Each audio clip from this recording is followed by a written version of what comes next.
माननीय डॉक्टर सुब्रमण्यम स्वामी जी हैं, जिन्होंने भ्रष्टाचार के खिलाफ बहुत ही कानूनी संघर्ष कर रहे हैं और इस अभियान को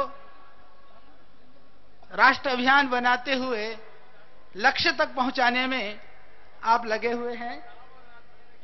तो मैं आमंत्रित कर रहा हूं डॉक्टर सुब्रमण्यम स्वामी जी। हमारे परम श्रद्धेय संत इधर मंच पर हैं। उनके शुरू में स्वामी लगता है, इनके बाद में स्वामी हैं। वो भी संघर्ष कर रहे हैं और ये भी लगे हुए हैं।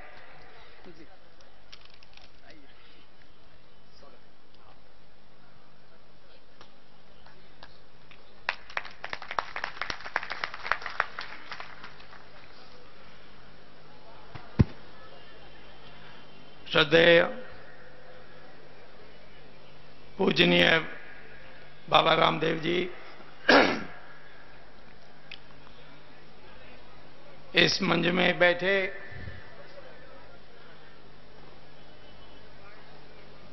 पूज्य स्वामी जीगण और नागरिक, प्रतिष्ठित नागरिकों, और यहां एक महासमुद्र में बैठे देश की जनता। भ्रष्टाचार सिर्फ लोगों के खाते में जमा होता नहीं है पैसे के रूप में, लेकिन वो सारा समाज को भ्रष्ट कर देता है। हमारे देश में जो आज मुद्रास्फीति है, जो दाम बढ़ रहे हैं, वो जब बढ़ रहे हैं जब हमारे देश में राष्ट्रीय आय 9% से ऊपर जा रही है की दावा हो रही है। उस समय दाम बढ़ने का एक ही कारण है कि जो पैसा है, जो जिन लोगों ने भ्रष्टाचार किया है उनके हाथ में पैसा है, वो जमाखोर करते हैं या जमाखोरियों को पैसा देते हैं और दाम बढ़ने के बाद फिर बेचते हैं। फिर जो जमा करके रखे हैं, होर्ड किया है, उसको बाहर निकालते हैं। इसी प्रकार से इस देश में जो भी अपराध होता है उसमें सुपारी लगाते हैं, उसमें भी भ्रष्टाचार का पैसा लगता है।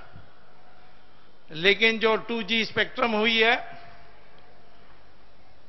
लोगों को अभी तक समझ में नहीं आई कि ये 1G, 2G, 3G क्या है।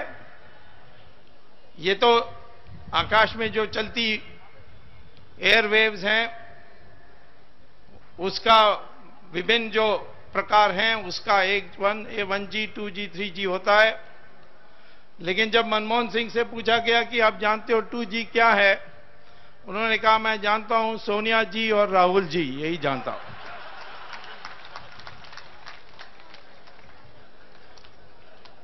सुप्रीम कोर्ट के कारण आज राजा जेल में बैठा है। राजा तमिलनाडु का राजा है, लेकिन दिल्ली में भी रानी है। वो कोई कम नहीं है इसमें। उसके संरक्षण में ही राजा ने ये सब किया है। इसीलिए कई लोगों को पकड़ना है। और जब तक इस तरीके से एक लहर नहीं चलेगी, हमारे देश में जिन लोगों को फैसला करना है उनको हिम्मत नहीं मिलेगी। आपके जो इस आज सभा हुई है, उससे सुप्रीम कोर्ट में भी हमारे जैसे लोगों को बल मिलने वाली है। हम तो पीछा किसी का नहीं छोड़ने वाले हैं। और इसीलिए मैं आपको कहना चाहता हूं कि ये जो घोटाला हुआ है 2G का, उसमें 1,76,000 करोड़ रुपए की नुकसान हुई है। उसके पीछे हमारे विदेशी जो हमारे देश से नफरत करते हैं, उनके लिए भी हमने जगह बना के दिया है। जिसको लाइसेंस दिया उसने बेच दिया 7 गुना में। किसको बेचा? पाकिस्तान के ISI के कंट्रोल में जो कंपनी है उसको बेच दिया है।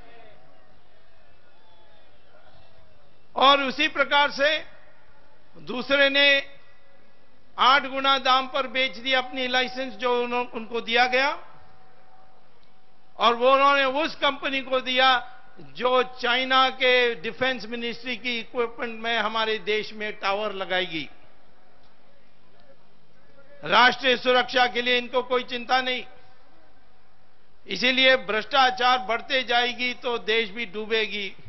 और मैं यही कहने के लिए आया हूं कि स्वामी रामदेव ने ऐसा कमाल की काम किया है इस देश में जनता को जोड़कर।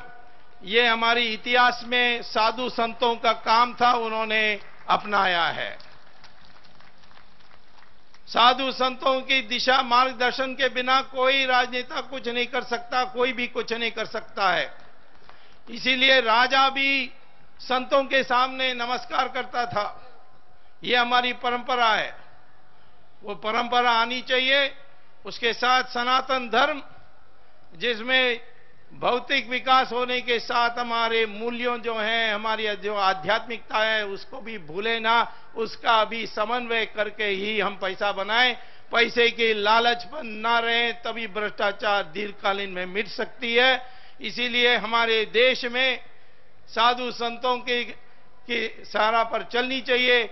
और आज देश में चमक रहे हैं एक साधु संत तो बाबा रामदेव हैं, जिन्होंने जाकर इंग्लैंड में एक द्वीप को खरीद लिया है। लोग कहते हैं थोड़े दिन में सारा इंग्लैंड को खरीद लेंगे।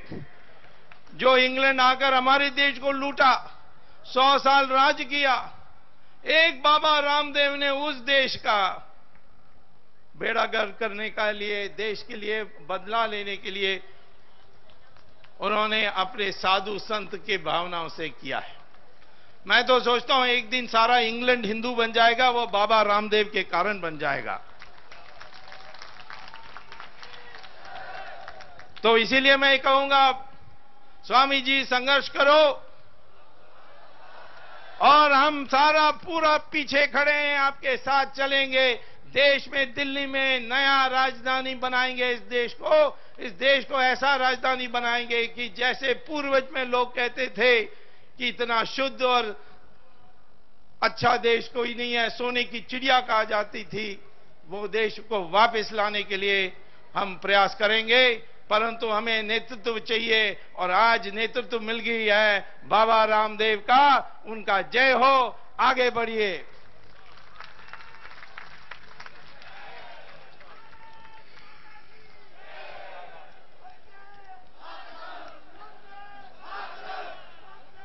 वंदे